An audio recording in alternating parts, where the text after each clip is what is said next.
하나님 아버지의 사랑과 우리 주 예수 그리스도의 은혜와 평강이 저와 여러분 심령 속에 말씀과 성령으로 충만하시기를 우리 주 예수 그리스도 이름으로 간절히 축원합니다.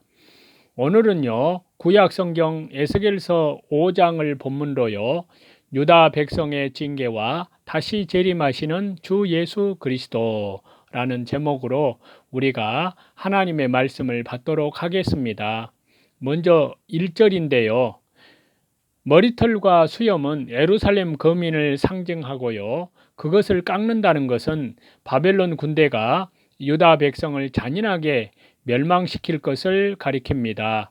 저울에 달아 하나님의 심판이 공평하다는 것을 가리키고요. 나누었다가는 하나님의 심판이 각자의 행위에 따라 공정하게 적용이 되고요. 개개인이 처할 운명이 다를 것을 가르쳐주고 있습니다. 에스겔 선지자가 이스라엘이 멸망당할 것을 실지 행위로 예언한 것은 예루살렘을 자기 몸과 같이 사랑하여서 예루살렘이 당하는 것을 자기가 당하는 것 같이 체휼하는 믿음에서 나온 것입니다. 사도 바울도 이스라엘을 자기 몸과 같이 사랑하여 이스라엘이 그리스도에게서 끊어지는 것을 자기가 끊어지는 것 같이 생각을 했습니다. 모세도 이스라엘이 금송아지 우상을 만든 죄를 사해달라고 하나님께 기도하면서요, 만약 사해주지 않으려면 자기 이름을 주님의 생명책에서 지워달라고 하였습니다. 여기에서 그 이름이 지워버린다는 것은요, 구원의 대상에서 제외된다는 것도 있지만요, 범죄하면 그 사람의 인격과 광채와 영광이 다 지워진다는 것입니다. 에스겔은 이와 같이 교회와 성도의 구원과 하나님의 구원 역사가 자기의 몸과 같이 귀함을 깨닫고 자기 몸과 같이 사랑하는 것입니다. 2절인데요. 앞으로 바벨론 제국이 쳐들어와서 예루살렘을 에워쌀 것과 에워싼 뒤에 되어질 일을 하나님께서 에스겔에게 미리 알려주신 말씀입니다. 3분지 1은 성읍 안에서 불사르고 예루살렘 성 안에서 온역과 전염병과 기근으로 죽을 것을 가리키고요. 3분지 1은 칼로 치고 전쟁에 죽을 것을 가리킵니다. 3분지 1은 바람에 흩어라 포로되어 가거나 열방으로 흩어져 도망할 것을 가리킵니다. 내가 그 뒤를 따라 칼을 빼리라. 그들이 타국으로 도피하여 재앙에서 벗어났다고 해도 하나님께서는 그곳까지 따라가 재앙을 내린다는 뜻입니다. 3절인데요. 바벨론의 침략으로 많은 백성이 멸망당한 후에 하나님께서 예루살렘 백성을 조금 남겨놓을 것을 가리킵니다. 4절인데요. 또 그 가운데에서 얼마를 가져 불에 던져 사르라. 남아있던 사람들 중에서 또 얼마가 소멸될 것을 가리키는데요. 이것은 그달랴 감독이 죽은 후에 남은 백성 중에서 애굽으로 도망한 자들을 가리키는 예언입니다. 역사학자 요세푸스에 의하면요, 바벨론 제국의 왕이 예루살렘을 점령하고 5년 후에 애굽을 치고 그곳에 살던 유다인들을 바벨론으로 잡아갔다고 기록하고 있습니다. 불이 이스라엘 온 족속에게로 나오리라. 예루살렘만 망하는 것이 아니고요, 이스라엘 온 족속이 다 망하게 될 것을 가리키는 말씀입니다. 5절과 6절인데요.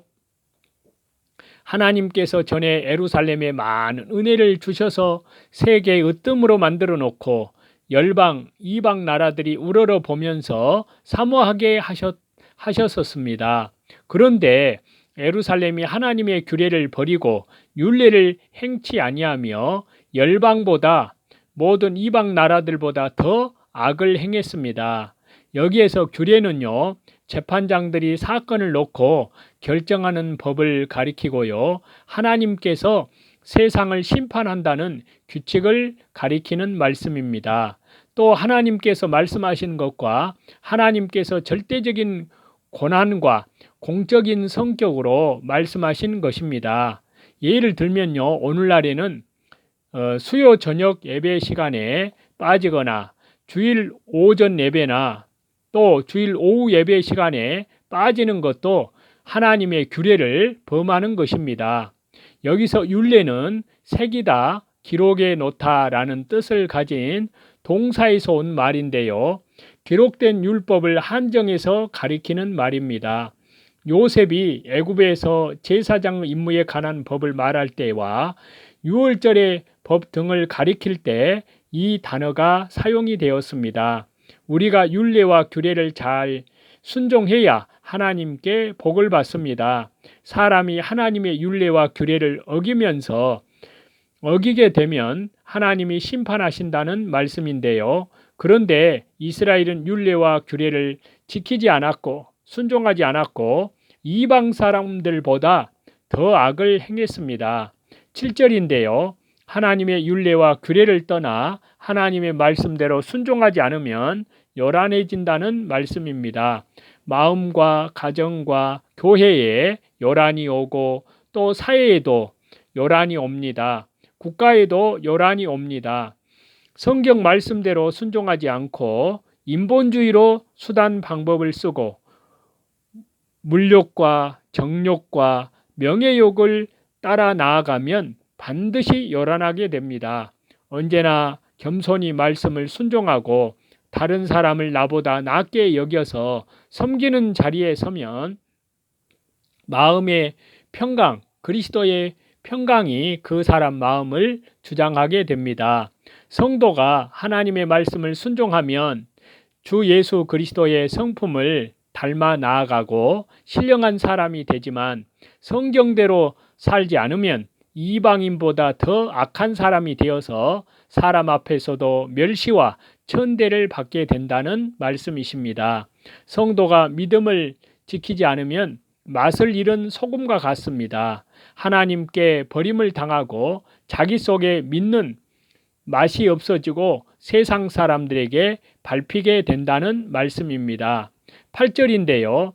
내가 너를 치며 예부적으로 바벨론이 치지만 실제로는 하나님께서 치시는 것입니다. 왜냐하면요. 하나님께서 이스라엘을 징계하시기 위해 바벨론을 심판의 도구로 사용하시기 때문입니다.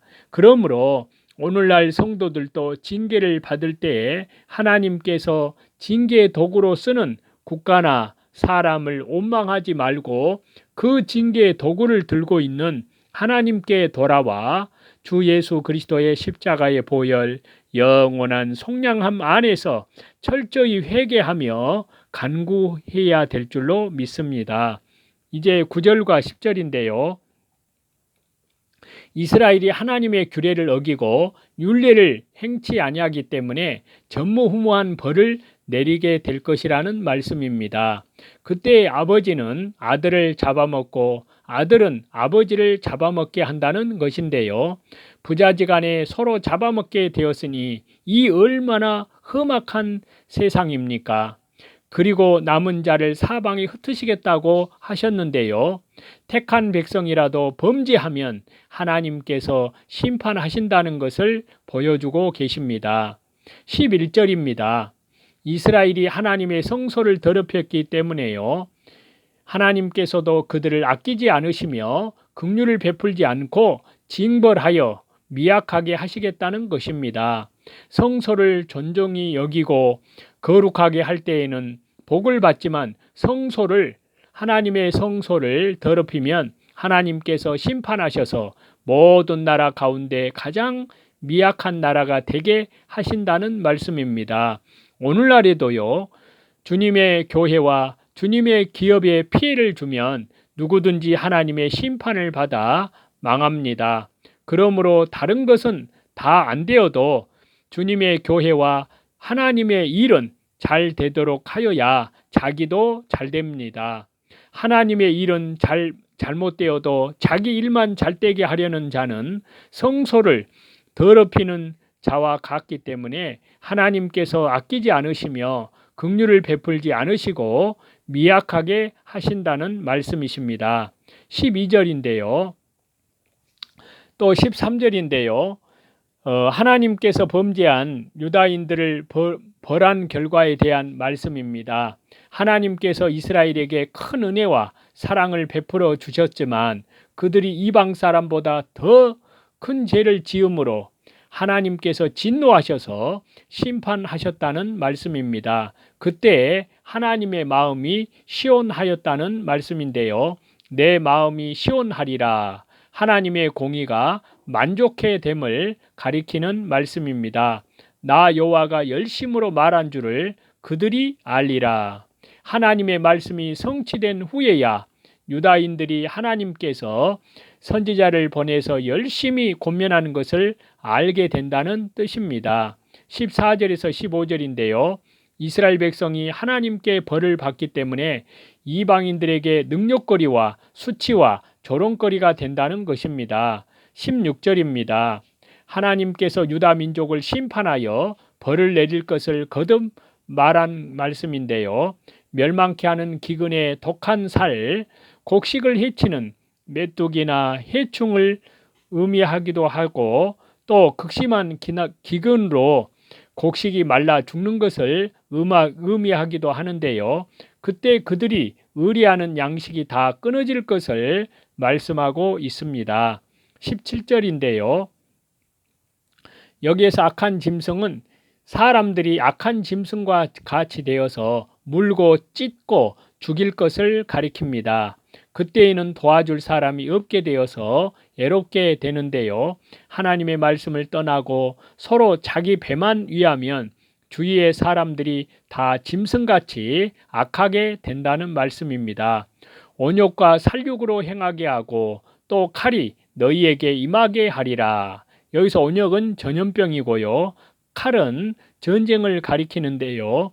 주 예수 그리스도의 십자가의 보혈, 영원한 속량함 안에서 철저히 회개하지 않으면 전염병과 전쟁이 일어나게 해서 다 망하게 하신다는 말씀이십니다.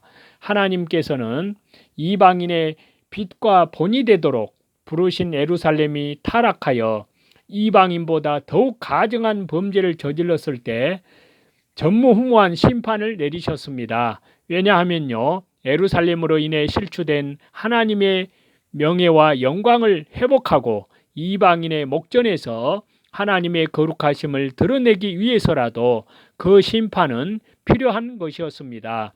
이처럼 하나님의 백성이라고 할지라도 말씀을 위반하고 제멋대로 행동하면 하나님의 징계를 받게 된다는 말씀입니다. 그러므로 성도는 잘못된 특권의식에 빠져서 교만하게 행동하지 않고 항상 두렵고 떨림으로 성화 구원을 이루라고 한 주 예수 그리스도 안에서 바울 사도의 말씀과 같이 언제나 겸손하게 말씀을 청종해야 하며 말씀대로 살기 위해 순종을 다하시는 저와 여러분이 다 되시기를 다시 재림하시는 우리 주 예수 그리스도 이름으로 간절히 축원합니다.